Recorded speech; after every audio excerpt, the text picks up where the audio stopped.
Yeah, Juliet's in the chat. Nice. Yeah. Hi, Juliet. Yes. Hi, everyone. Thanks for joining us. I kind of got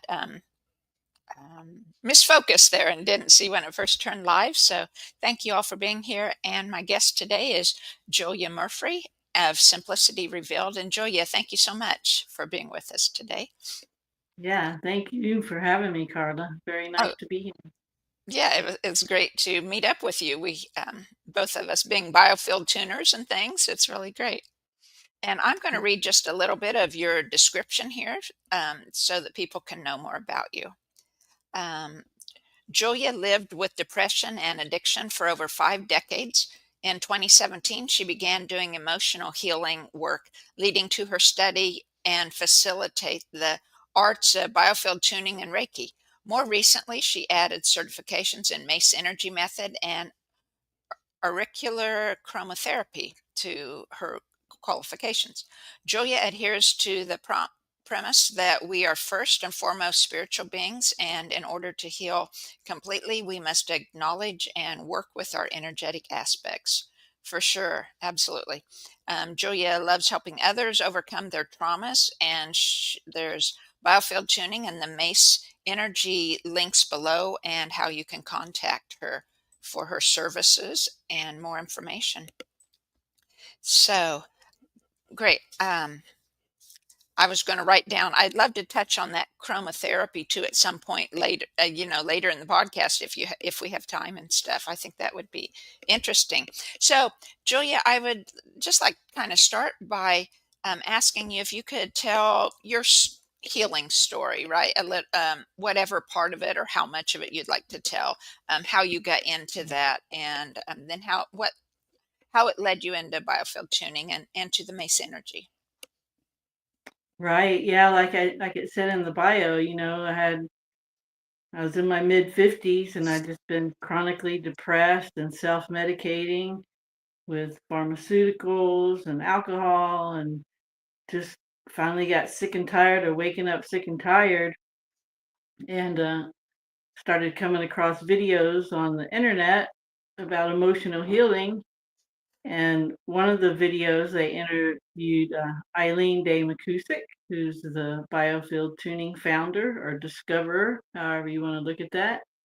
And right away, I resonated with what she was saying. So I signed up, and that was like the end of 2016 when I started doing my emotional healing work. And before that, I didn't even know what that was. I didn't really know much about shadow work or any of that. So it was all new for me. And yeah, I just really resonated with biofield tuning and went to Vermont 3 times in 2017 to get certified. And from that point on, I just kept working on myself and getting clear of all the substances and getting out of the depression.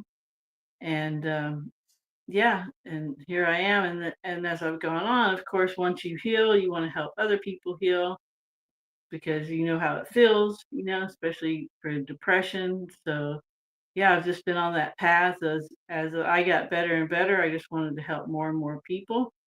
And so, in 2021, I guess I started my YouTube channel. So that just gave me a connection with a lot of people. I think the way we have media now and the internet and we can all connect worldwide is just amazing. And I'm just so grateful for that opportunity. And so, yeah, as time went on, I did the biofield tuning, and then recently, last year, I discovered Mace Energy Method, and again, it just really resonated, and it's amazing because instead of having to do this shadow work, this emotional healing work for years and years and years, you could do it really quick. So, of course, that sounds real awesome. So then I Hmm. investigated that and became a Mace Energy Method practitioner. And then just recently, like last month, I learned something new because this building I go to all the time here where I live. I went in and all of a sudden I had a migraine, and what I realized is I was being zapped by EMFs.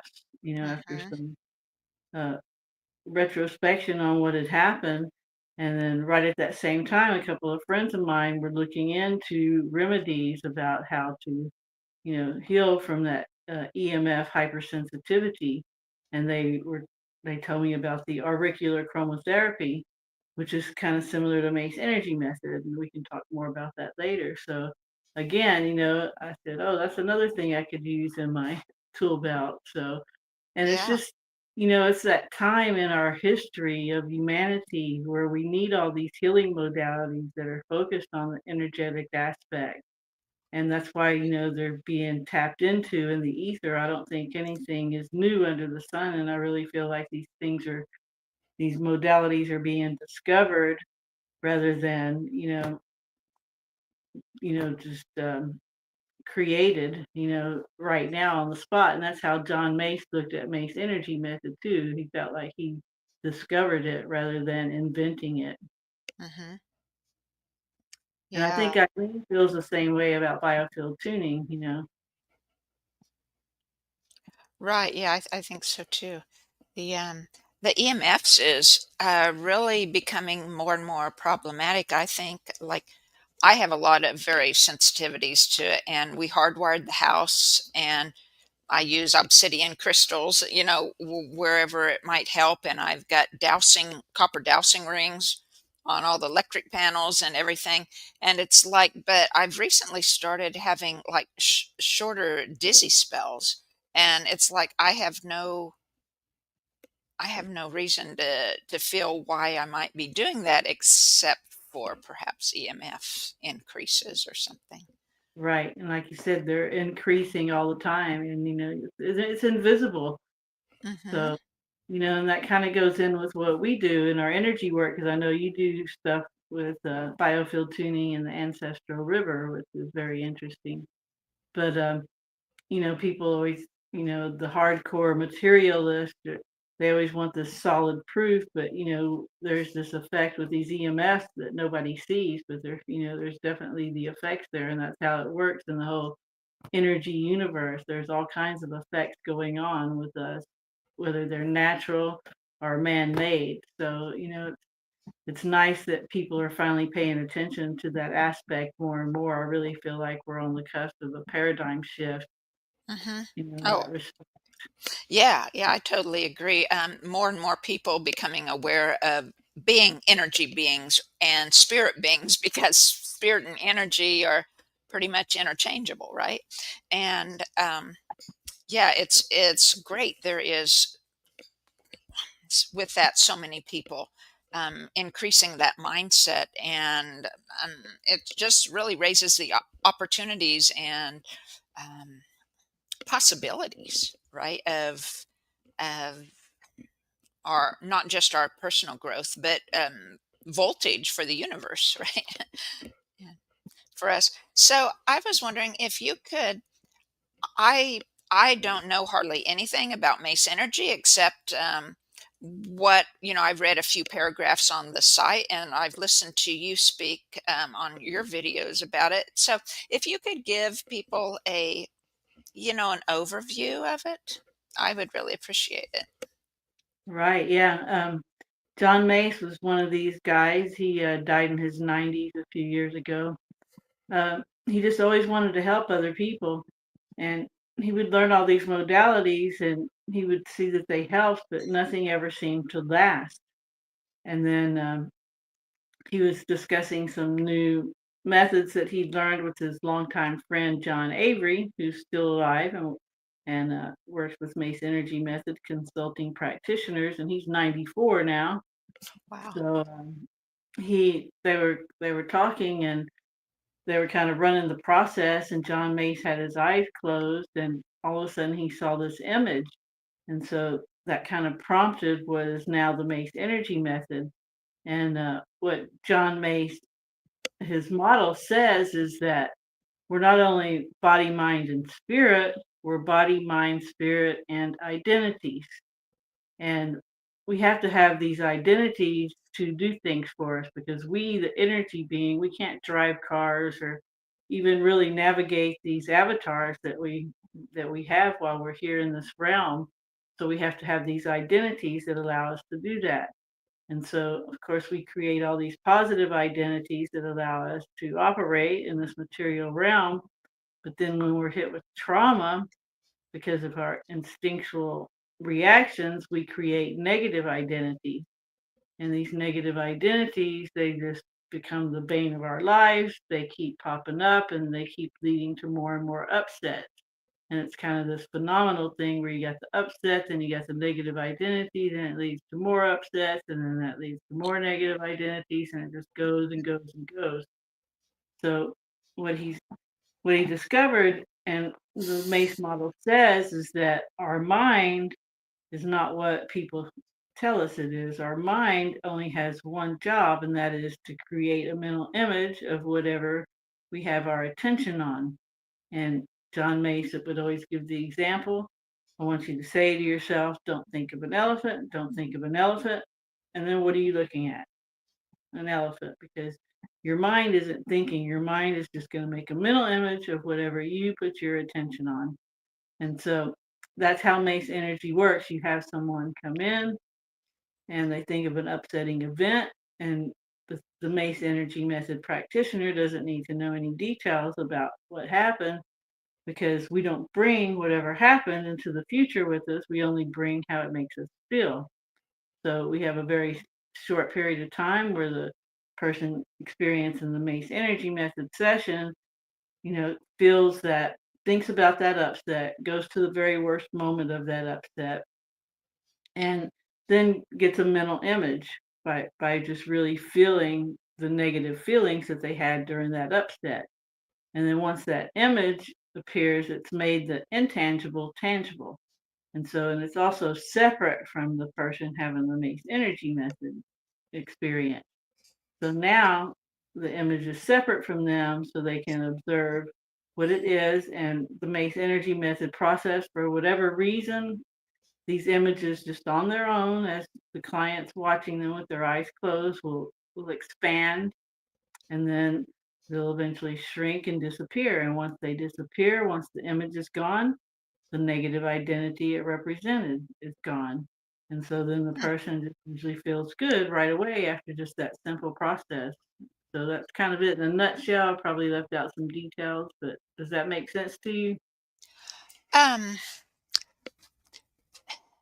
well, yes, and no, probably. Um, I don't know. It's just so I guess I'm hung up on the word identity. So like it's not um, it's not like a separate entity, or it's just another word for old stories, or something like that.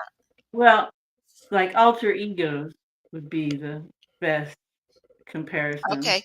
Or like so instead of like a fragmented part of ourselves, this is a part of ourselves that is still part of us.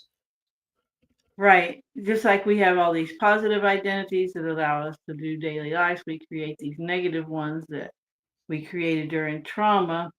Because when you have trauma, you have a negative feeling, so you resist it. And then what you resist persists. And Hmm. so whenever you're setting up that negative energy ridge, you get down on yourself when you have that negative feeling. So then you make a negative decision about yourself. And usually early traumas, we make these negative decisions about ourselves, which become Hmm. like the linchpin of all our negative identities after that. Like the common one is I'm not good enough. And Absolutely. Yeah. once that judgment's there in our life, so some people might call identities judgments, right? Because it's a judgment, I'm not good enough, right? And negative Okay. feelings are also another example of negative identities. Hmm. So yeah. Okay. All right. Yeah. So Janet joined us there. Hi, Janet. And so I was wondering then, um, so if we do, I'm kind of thinking of then these identities as kind of like, say, I have had a lot of sinus allergies in the past, right? And so you get allergic to one thing, and then you're suddenly allergic to anything else you experience during that time. Your body then perceives that that's part of the allergy, and you become allergic to that, and then it just kind of explodes. Right. Well, what happens with negative identities is you create those early ones early in life, like I'm not good enough. And so every time something negative happens that makes you feel that sad feeling that went with that decision, I'm not good enough.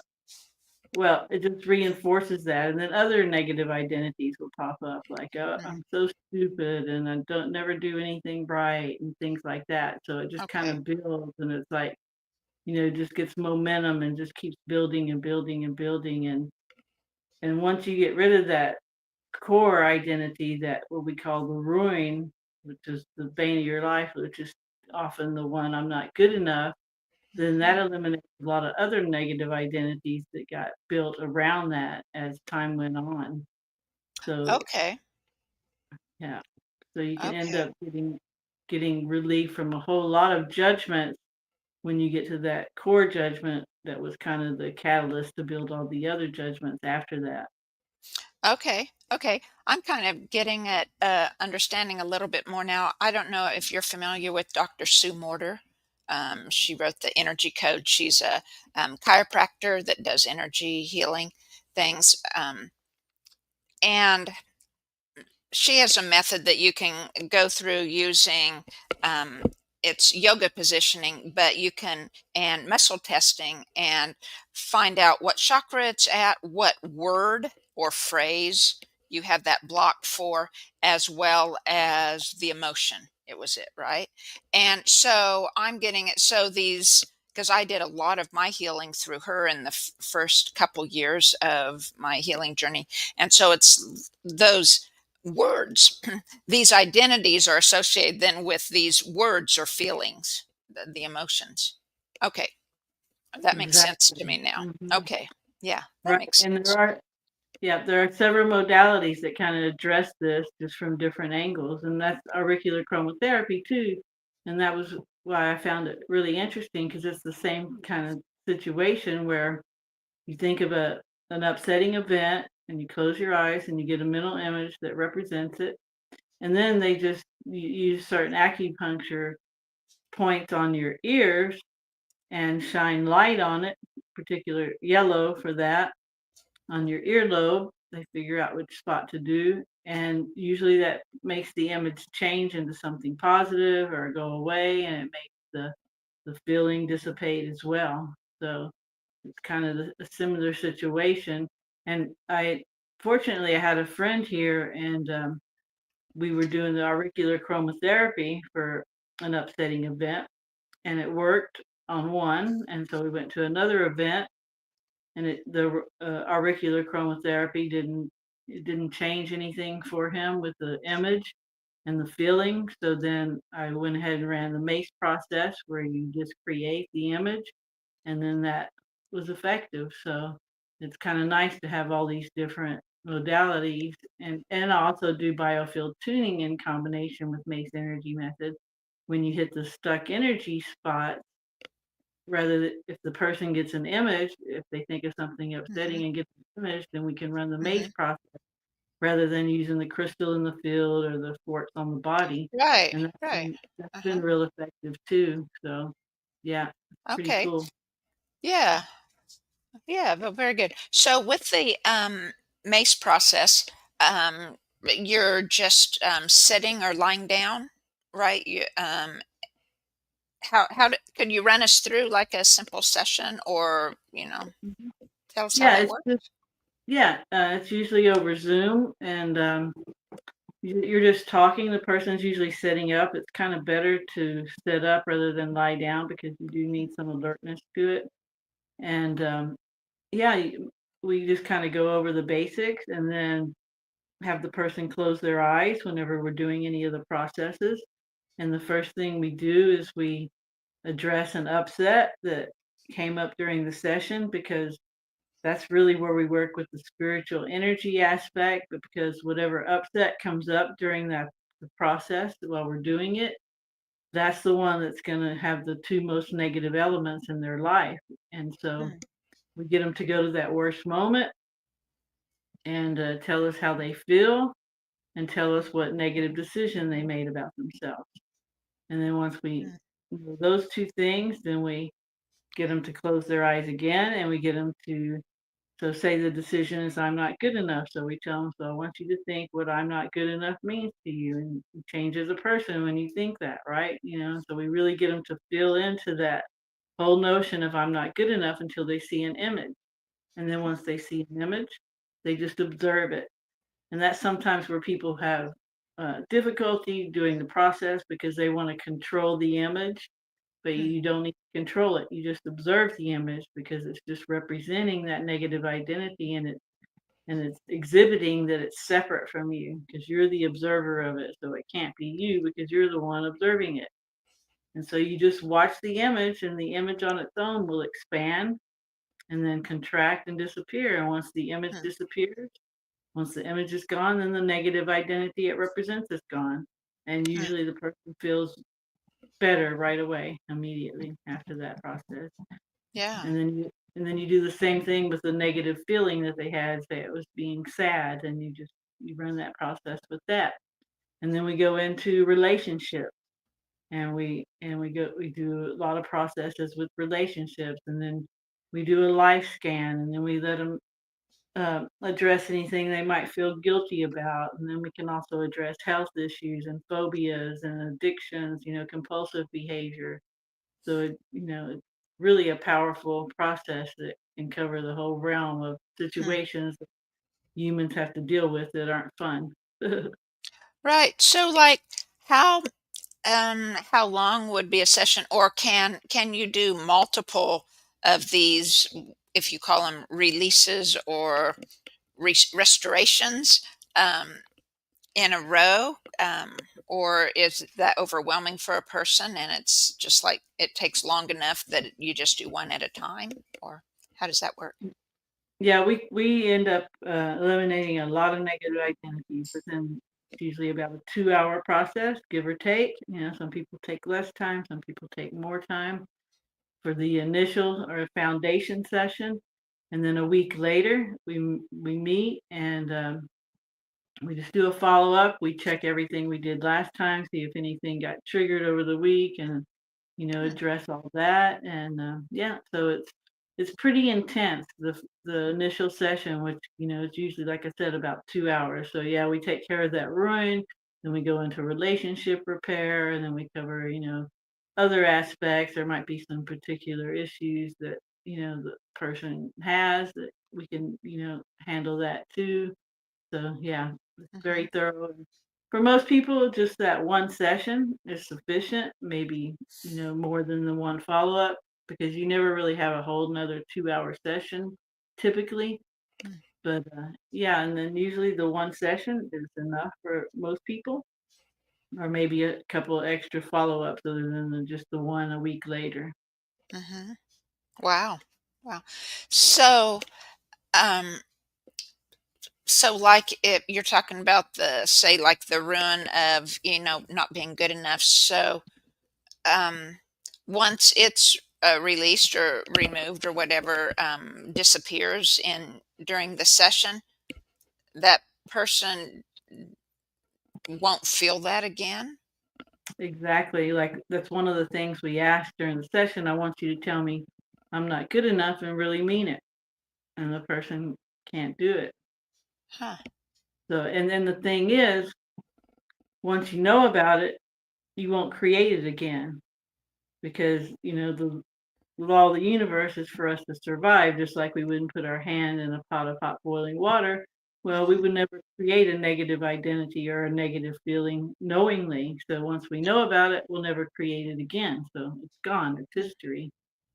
So Huh. yeah, it's very final.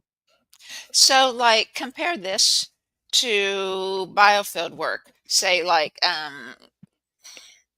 with the not good enough, it's like you can um, remove the not good enough at many different layers in your life, right? Many different times, or really in different parts of the biofield, right? As they applied in that's the core emotion, but other emotions were felt, is what it seems to me. And so you have these pockets that all relate to the first one is, and so like um, every session releases just the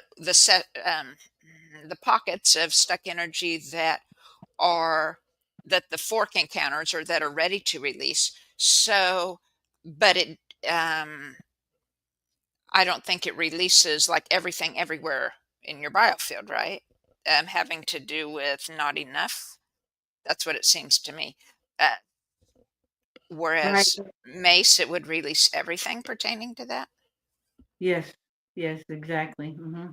Wow. That's that's what's amazing about it is it's so thorough. And anyone who's had a session can see how thorough it is, once they go through it, they go, yeah, that was a lot. Covers a lot. So it's Mm-hmm. really refined, that John Mace tapped into it. I think it was 1996, and in Australia, it's been going pretty strong, but it's just now getting out to the world thanks to Jerry Marzinski's discovering it and sharing it. How well it works. So yeah, and like I said earlier, it's just this time in humanity when these energetic healing modalities are coming to us. So whichever Mm-hmm. one we resonate with, Mm-hmm. Right. there's so many of them, and I find new ones all the time. I just saw one the other day that had works with color, water, and sound. I'm Oh, like, oh that would no, be not good. another one. Huh. Right. Or like I did a angel healing session a few weeks ago and found it to be incredibly powerful. And it was kind of like you had said, it was like, the practitioner, it was like I gave him a list of probably 10 things and he cleared all those and asked for more. And it was like, I, uh, I was feeling shifts for a week afterwards. Right. It was just very powerful. Yeah. Yeah, an amazing time for all this, and yeah, I'm really thrilled to be a part of it. Yeah, yeah, it's exciting and how they can all work together, like you say, because there's probably those um, identities that we're not even quite aware of. Whereas if you combine it with biofield work and it locates some of that Mhm. and can say like if that happens, so does the person then have to remember what or have to know what that is in order for the mace Nope, to clear? No. nope, Okay. it's just a matter of having the feeling. If you have a Hmm. negative feeling that can handle, you don't even need to really know the decision necessarily. So yeah. And yeah, Wow. biofield tuning is really good at uncovering those hidden negative identities that people just don't feel quite right, but they can't pinpoint what it is. And so start going Yeah. through the biofield and you're like, oh, something here at age 6 and bing, all of a sudden, even if they don't remember all the details, it's enough to get that feeling and that image. And then, Right. That's kind of what happened to me. It was like I was receiving a biofield session, and the practitioner says, You're 3 years old, and I'm feeling you're having lots and lots of terror." And I said, "Really? 3 years old? I don't remember anything about I that I wouldn't, and I'm not feeling anything now. Usually, I feel whatever pocket it is. I'm having that emotion, right, or a picture about it, or whatever." And it was like Um, nope, I didn't feel anything. But then later work in hypnosis and other things to try to figure out what it was. Right, meditation, asking source, asking God, energy, to give me a vision. Tell me what happened. And bits and pieces came together, and then now I know the whole story. There was, but interesting. Yeah. Well, very very cool. Um, hmm. I'm thinking. S-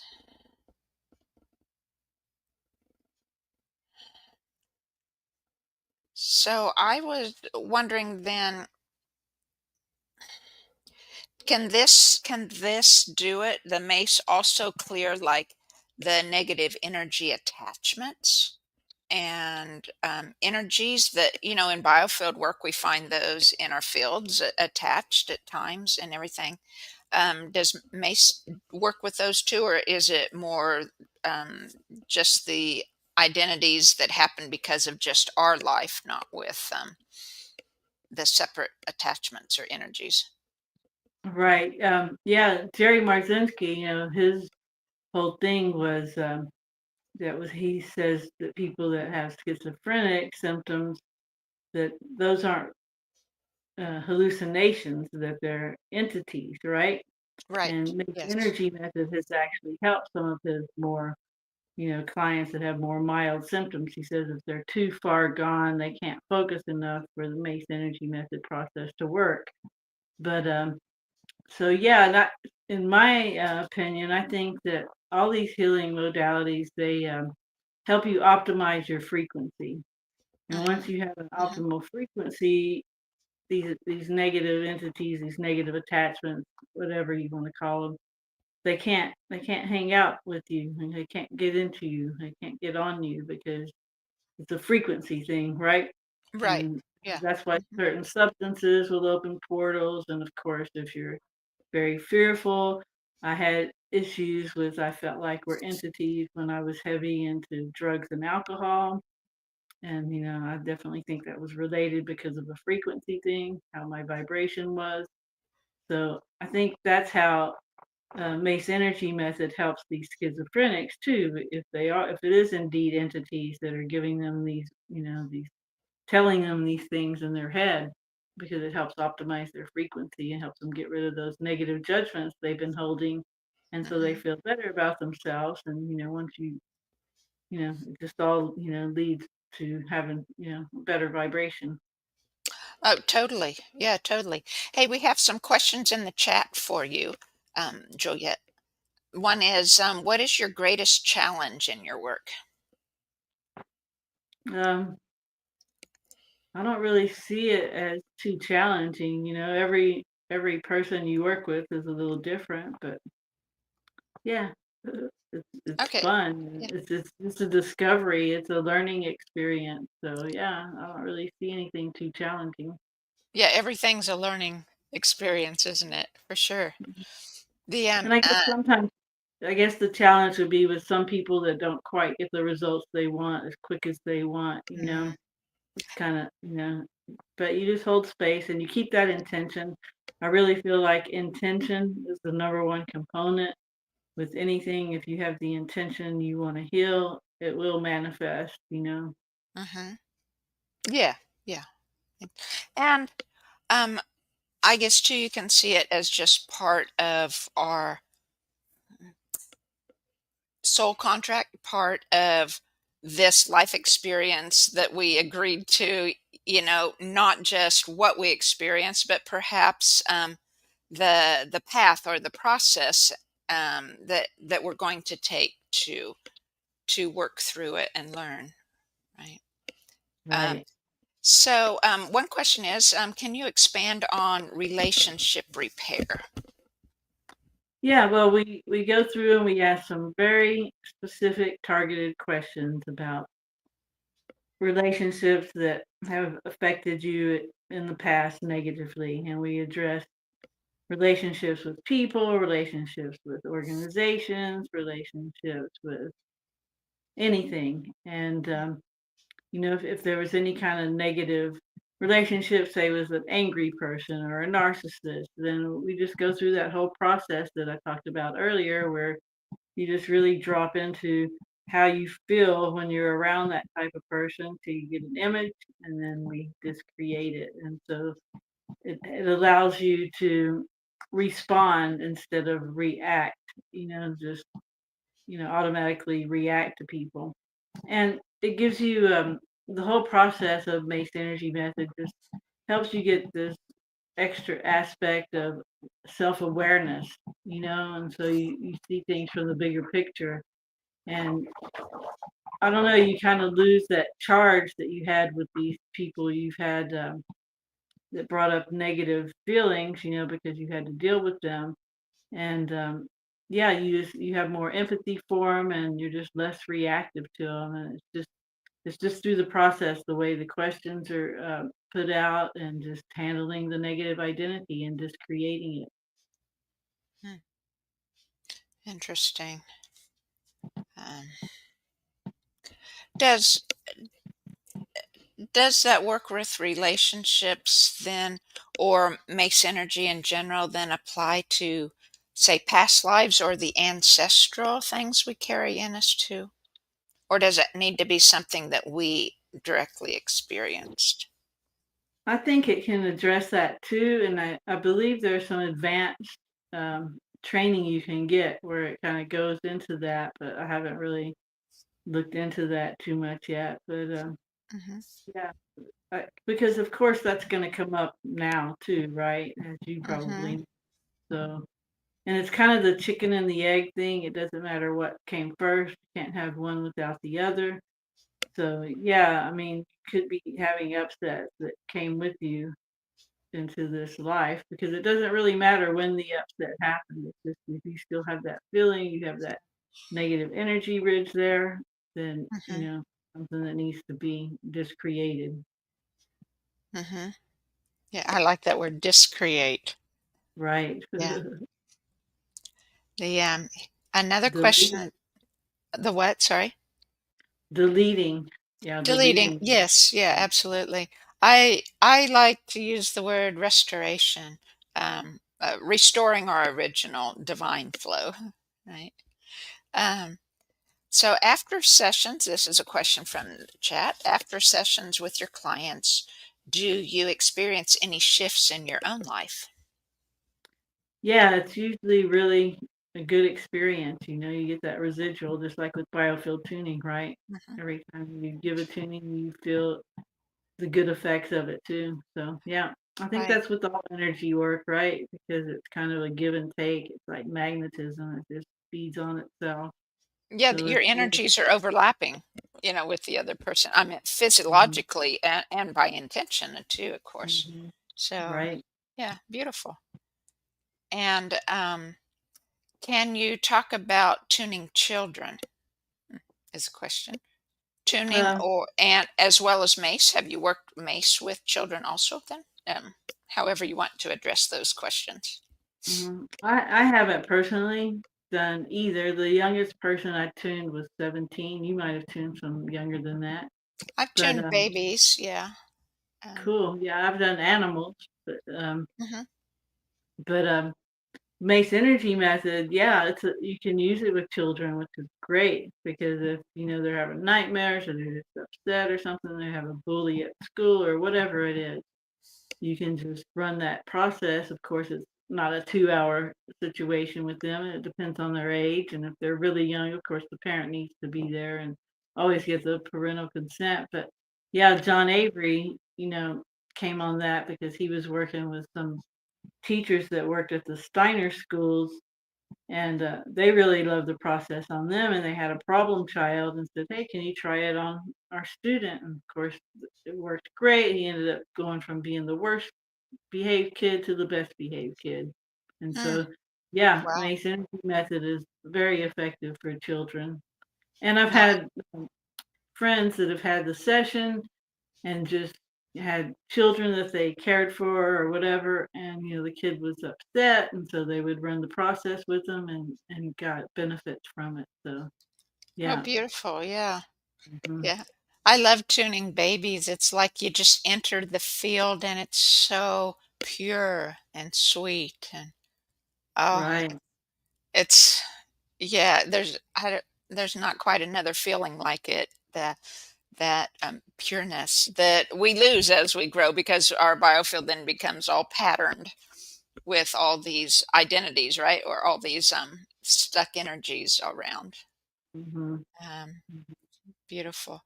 So, like you said, do you find it like in biofield work, in general, the younger the child, the shorter the session then? Or and the same way with elderly, like in biofield tuning, it's kind of thought, or I've heard at times saying that like working with the elderly, it could be too much for them physically, to deal with detox symptoms or these shifts and changes all at once, and so work is slower. Is that the case with Mace? Um, I think it's With children, it's definitely just a shorter process, and yeah, probably the younger they are, it's all about attention span, and it's usually just one or two things that they're having issues with that you need to address. Hmm. But yeah, with biofield tuning, yeah, I found the same thing as you. Hmm. Okay. The and oh, I had something on the tip of my tongue there. Now I've lost it. So I go look at my notes here. Um, s- so your children's sessions, do you think with the mace, whereas is it shorter just because they have fewer things to clear, in their life, or do you purposely make it shorter, um, for their being able to emotionally uh, or physically be part of the session type of thing? Right, yeah, they usually have fewer issues, and the process we do for adults, it's kind of hard for them to follow mentally, right? They might not get all the concepts, and yeah, they wouldn't be able Hmm. to really understand what the questions that we ask in the sessions. Most children, under the age of 9 or 10 wouldn't be able to really comprehend what you were asking them. So Right. yeah, Yeah. you have to really like cater it to them. And You got to learn to talk like a kid again. Or no, right, talk like a mom maybe or something. Understand the kid. Yeah, yeah, right, just like in teaching, yeah, yeah. you Right. You got to know how meet to them at their approach level, it. meet them at their level of comprehension. Mhm. Yeah, yeah. Very good. Very good. Um, um, Another question from chat here. What are the most common themes or body centers that you work with on MACE? Or she didn't specify Mace or Biofield. For example, lately she's been mostly working on people's feet.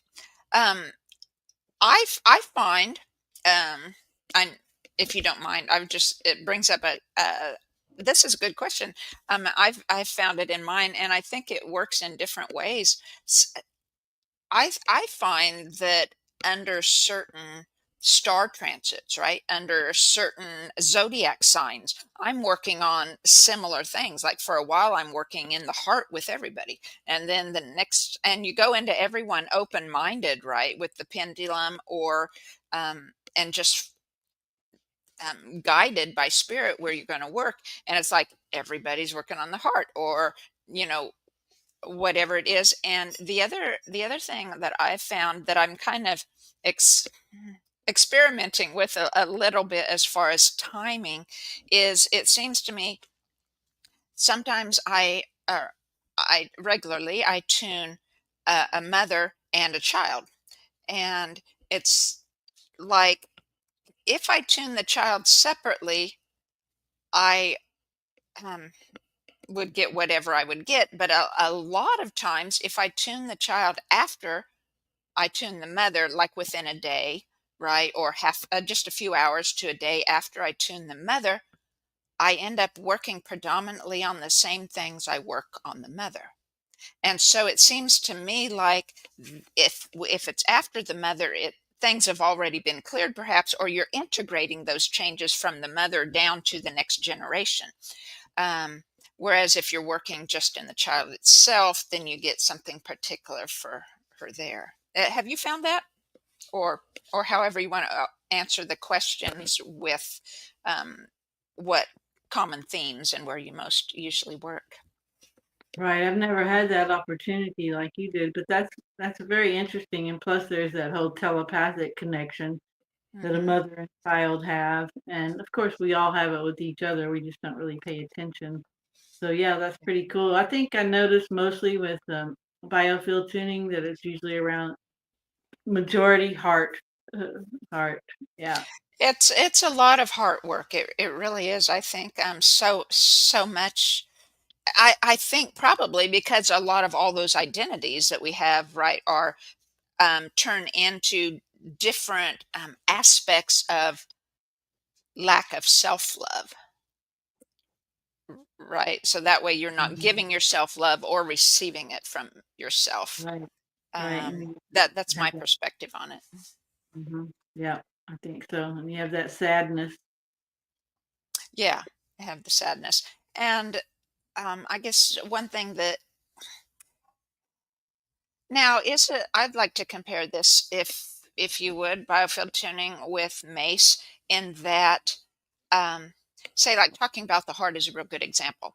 I had done multiple sessions on, um, over the course of a couple years or whatever for one person, and finally, a heart shield, right, that you find at the heart rose. I hadn't found it before, but it was obviously there to remove. Whereas another client, I removed her heart shield, appeared within um, 5 sessions or something like that, right? And it was ready. I've removed another heart shield like on the first session. So with Mace, I mean, I see it with biofield tuning as whenever it is that person's mind and energy like is ready to release it, right? Whenever you, that inner child feels safe enough to release it. So how does that? Do you notice that with Mace that uh, I don't know that it might? I don't know how to. Do you know what I'm asking? I'm Right, not yeah, sure. yeah, with, mace, after we run the ruin, we usually ask the client to, let us know if they're having any unpleasant feelings and where they're feeling it on their body, and so, oftentimes, again, it's around that heart area, and, it's usually up unless they might have some kinda injury or just pain. And yeah, and then we just let them drop into that feeling and just create that identity, and it seems to free up that energy. So Nice. Yeah, very nice. Very nice. Here's another question related to themes you might find. Um, sh- for example, she said in the ancestral field, finding slavery as a theme through the timelines of different ones. Um, that's your area of expertise there. yeah, I haven't that I know of. I don't remember a time in healing the common type of slavery you might think of, in the United States, what we're told the Civil War was fought over, right? The as black slaves or African American slaves. I don't remember finding that in the field. However, I have definitely found what I would term spiritual slavery, um, based on there's I divide things into two mindsets, right? Into the mindset of source or God, the mindset of the pureness of the universe, which would be abundance, freedom, and love, joy, gratitude, right? The versus the mindset of man or the mindset of lack, hierarchy, fear, right? And so what I have seen is that in the what I would call the oneness or heaven, the next realm that people would go to, not the realm around us. I find that when people die, um, very few of them go to the next realm and go straight to the oneness. Most of them stay around here in what I call the realm of nature, right? Until they're in their journey, they've gotten far enough so they go to heaven or the oneness. But what I have feel when I'm working in it, the heaven or the oneness, there is no hierarchy because that's not the mindset. Everyone is created equal, right? Everyone, you have different skills and abilities and roles that were played in your lives and things, but everyone is love, right? Everyone has that mindset of love, whereas a lot of the ones that die that don't go to heaven or the oneness that stay in the mind still have their mindset that they had when they were on earth, which would have all those identities you're talking about and stuff. But what I see in the in this realm around us, where the spirit world, right, you'd use that for lack of a better term, or this realm of nature, there are levels of hierarchy that um, people are in. Like some try to rule over others, and others, just like in life, your tendency is powerlessness and letting people rule over you, right? They're both two sides of the coin. And so there are definitely those levels that could in some ways are so strong that are definitely what I would call slavery. There's also just the slavery that I encounter as well as being enslaved to those old stories. How I perceive it, I don't know, other people probably perceive this differently, but what I perceive is that we have these soul contracts, right? I have experienced those, or many people talk about them, whereas we're in the oneness before we come to earth, that we agree what we're going to experience here on earth, right? And so what I see is that as we grow, we develop this band of energy around us that keeps us enslaved. It's like it's the mind making sure, because your spirit agreed, to you consciously agreed, your mind agreed, but your spirit agreed too to come experience these things. So I see it as um, your mind making sure you keep that contract. And that's how that slavery yoke develops around us, is what it feels like to me. And of course, when the person is ready, um, or the universe is ready for it to happen, however that works in each situation, then it can be removed, right? And perhaps in the Mace energy, it's the ruin that you talk about, the central one, that acts as the basis of that slavery yoke. What do you think? Yeah, that sounds about right. Okay. Let's see. There's another question. How many sessions are you able to give in one day as a practitioner? Um, two's pretty good, because that's 4 hours. Yeah, So, yeah, that's pretty good. How about biofield sessions then? How many of those, if you were not doing Mace but only the biofield, how many of those can you do in a day, or um, that you prefer to do in a day? Right, right, probably four. that's max. Yeah, Four. So, mhm. I I like to. Um, I I guess well, we all differ because of our personalities and everything too. But also, I'm like you, Julia. I started my healing journey later in life, right? And so, like, I'm in my mid 60s, and um, it's like, I can't do four a day. So, um, two's good, and I'm happy with that, right? One is even great. It gives me lots of times to do whatever else I want to do, since at this point in my life. But Yeah, yeah, I I'm the think it same way, varies. really. I prefer one. I could do four, but yeah, I prefer one or two. Yeah, it's easier. It makes life easier.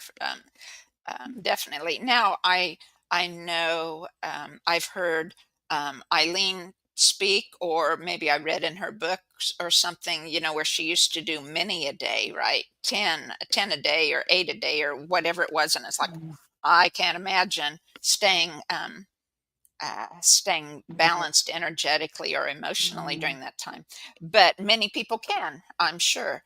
Especially a young person. If you're doing mhm. this in your 20s, you'd be able to, sure. Um, Right. Yeah. but I'm not even interested, even if I could, doing that many a day. Yeah. Exactly. We're accustomed to our life of leisure and having all this leisure time, so we don't want too Yeah. much. Absolutely. Make life easy, right? Mhm. And here's another question.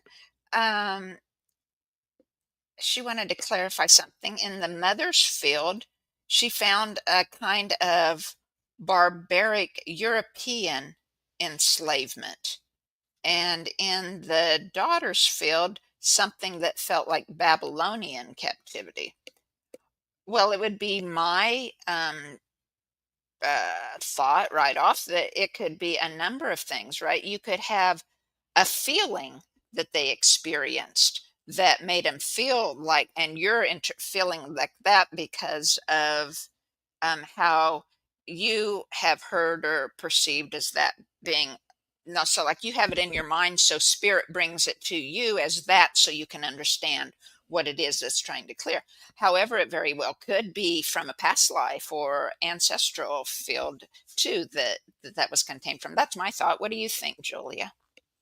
Yeah, that sounds good to me. Like I said, that's more your area of expertise, so But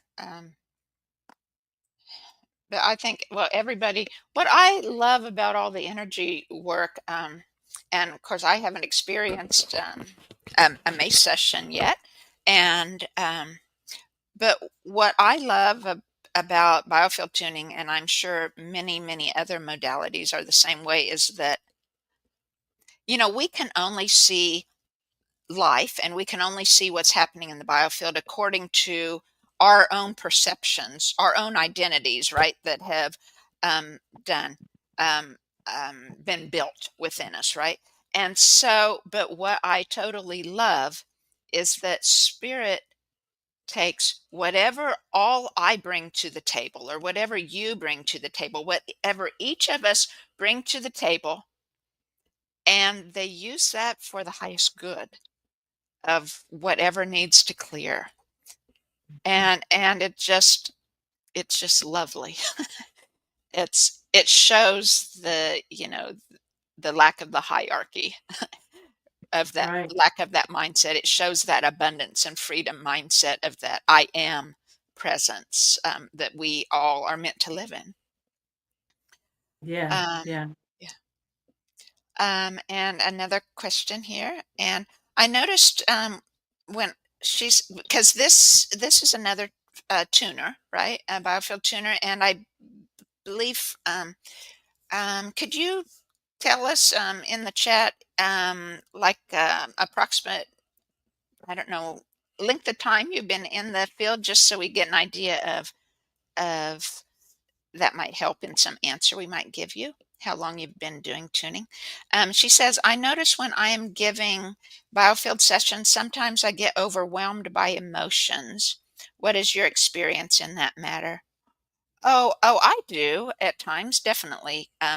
Lots, often I have tears running down my face. I have, oh, sometimes it's just so sad, or it was, whatever the emotion might be.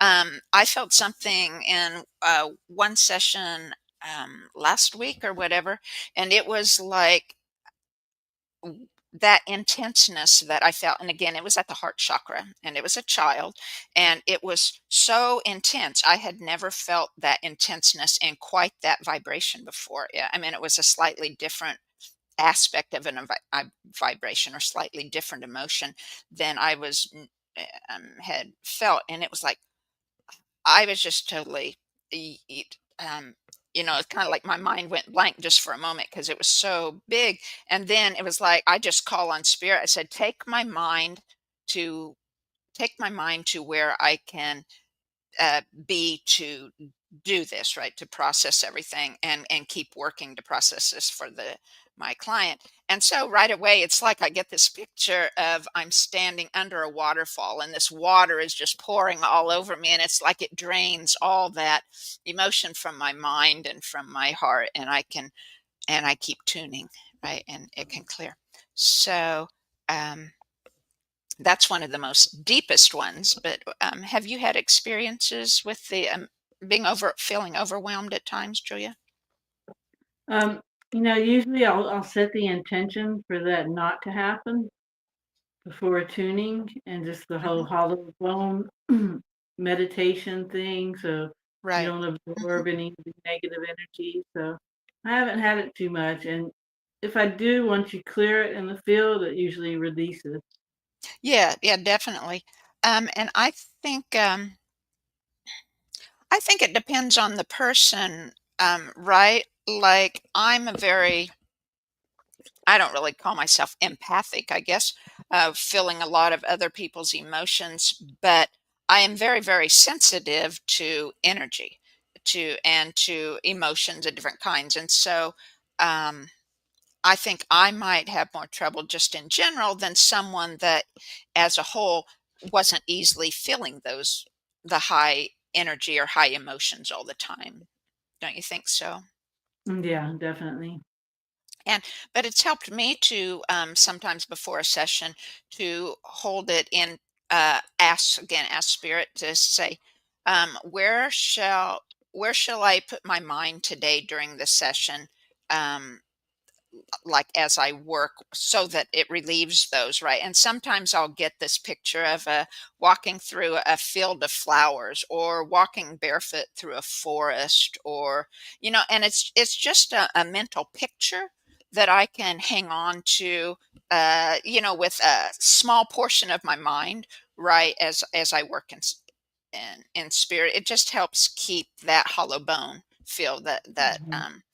calmness of throughout, groundedness. That neutrality. Yeah, yeah, right, that's a good word for it. Well well, um, thank you very much, Agnieszka. I'm sure I'm not pronouncing quite right. I know you're, um thank you, I appreciate that. And she says she started in April. So very good. Yeah, you're experiencing lots and lots of new things, and Um, that's what all of us do when we start, right? Julia, could you tell us about, because would have started with, I started biofield work at the end of 2019, so you would have started a few years before me. And could you tell us some of your early things you might remember in your learning process? Well, I remember when I was having the training and I was having a biofield tuning session, and they hit a certain age, and Eileen was asking questions about it, and I just had a huge emotional release and started crying. And then, of course, the whole room started crying because it's all very empathetic people. Mm-hmm. So that was just a real eye opener. Of course, it happened during the training. And then right after the training, I don't remember which training it was, but I remember spending time with a friend who had EDS, which is a very painful joint condition.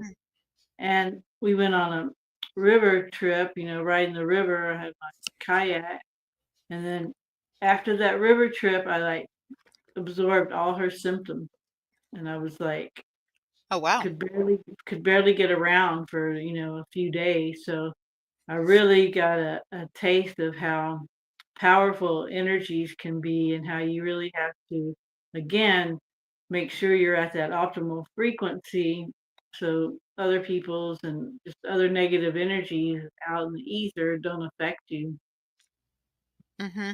I know in receiving multiple sessions through the years, there's been numerous times where negative entities, um, of and energies of different kinds have been cleared from me. It's like, one time the practitioner, it was on Zoom, of course, and she didn't see it, but her husband in a different room of the house saw this red thing run out of the house, right, run across the yard, and that came out of me, right, and other times it's been a little different, but it's been definitely attachments, right, of some kind, whether they were just um,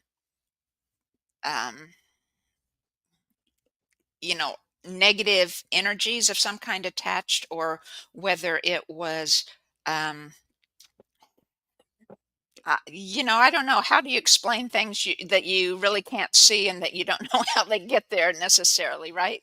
Sometimes Right. there's just not a big explanation, and I don't know if there's, except for our own understanding, if there's a whole lot of value in trying to um, know exactly what it is we're clearing, just to clear.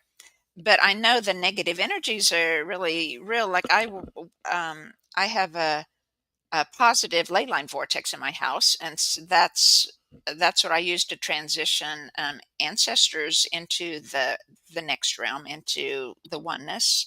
Um, but one time I had gotten caught, I guess. I had found another positive ley line vortex out in the woods, a woody area, and I felt another one, so I went there, and but then I got close and couldn't find it. It was just different, and then the next morning I woke up and I was, I mean, I was yucky inside, and so I had a session, had planned the next day anyway, and so it was like there was there was all this great negative energy. I had absorbed it from being in a negative vortex instead of a positive vortex, because the negative vortexes are where a lot of ancestors or energies that, it's just like the positive vortex is higher voltage, and so the negatives don't want to come. And so, whereas the negative vortexes are negative energy, and that's where the people with still the lower vibrations go. So, but anyway, so could you talk a little bit about ways you might raise your voltage, Julia? Right. I think genuine gratitude is huge. You know, just and having just honest self awareness and just being mindful, of what you take in. You have to, what kind of media you consume and everything. Everything is energy, bottom line, and again, intention is so powerful. Just to intend to have that optimal frequency and follow your intuition on the best ways to do that. But I really feel like gratitude, and of course, when you're really depressed, and I had so many years of depression, I realized that you're very focused in on yourself. You're really self-centered. So Hmm. if you start Hmm. helping others, doing things for other people, being grateful, um, those are probably the biggest things that can optimize your frequency, in my opinion.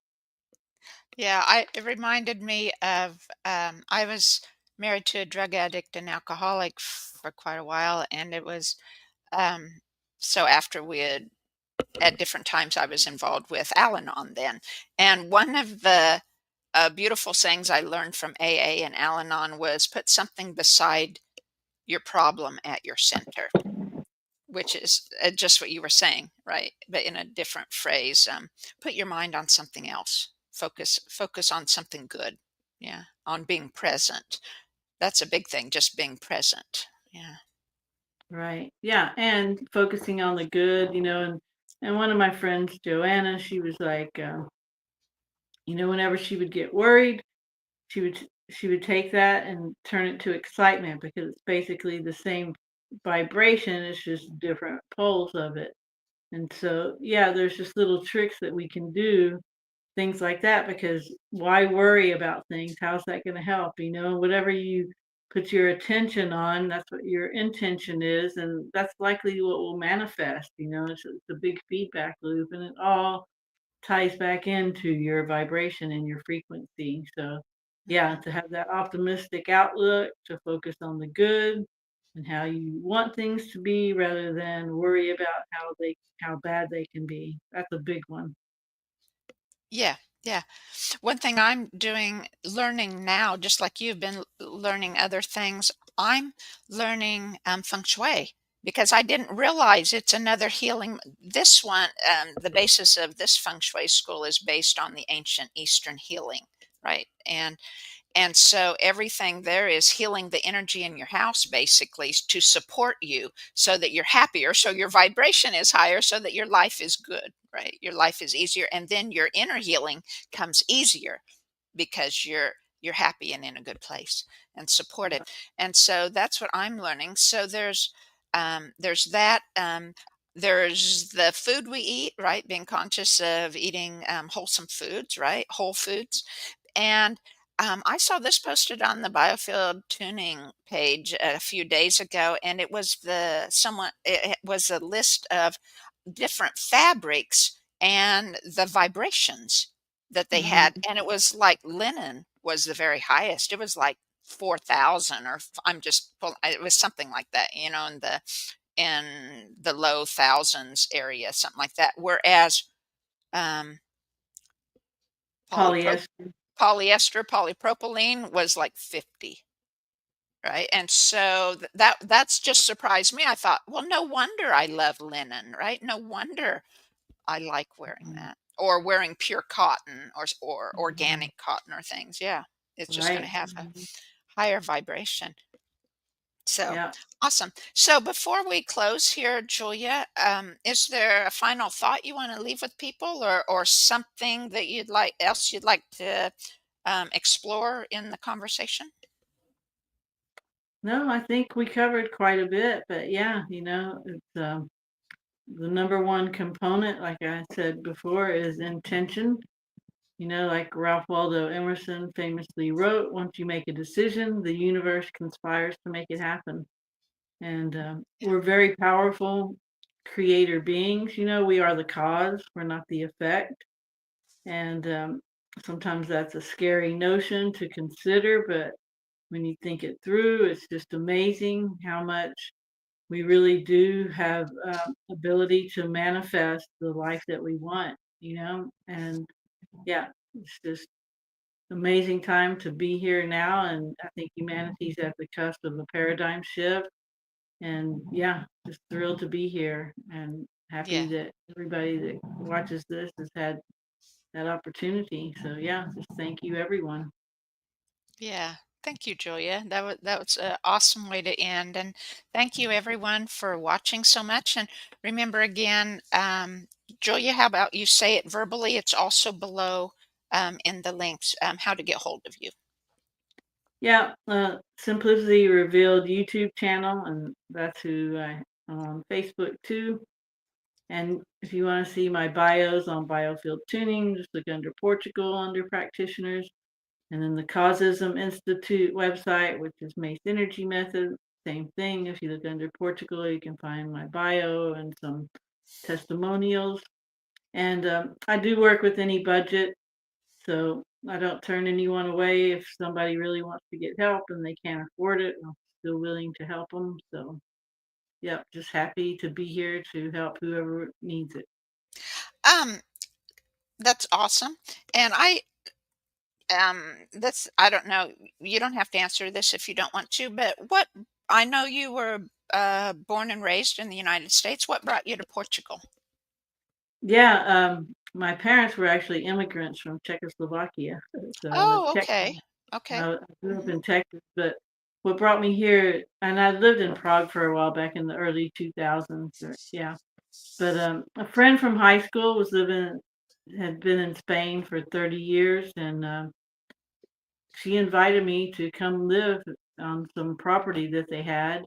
And I was like, why not? I've just always been one of those kind of people that's like, why not? So I was living in Austin, Texas at the time, and it was kind of getting expensive and crowded, and it's still going that way. So I was like, Hmm. yeah, change the pace. And my nephew, who is a stroke recovered Victor, he lives with me too. He's 46 years old. He's not, and he does most things for himself, but he can't really speak, and can't get around too easy without help. So he's living with me now too, and yeah, we just wanted a change of pace, and so we've been here since 2018. All We were right. we were in Spain, and then we came over to Mhm. Portugal in 2021. And yeah, we're kind of nomads. We just see where life takes us. So Mhm. Oh, very good. Very nice. Thanks for sharing that. And, thank you, everyone, so much for your questions and for watching.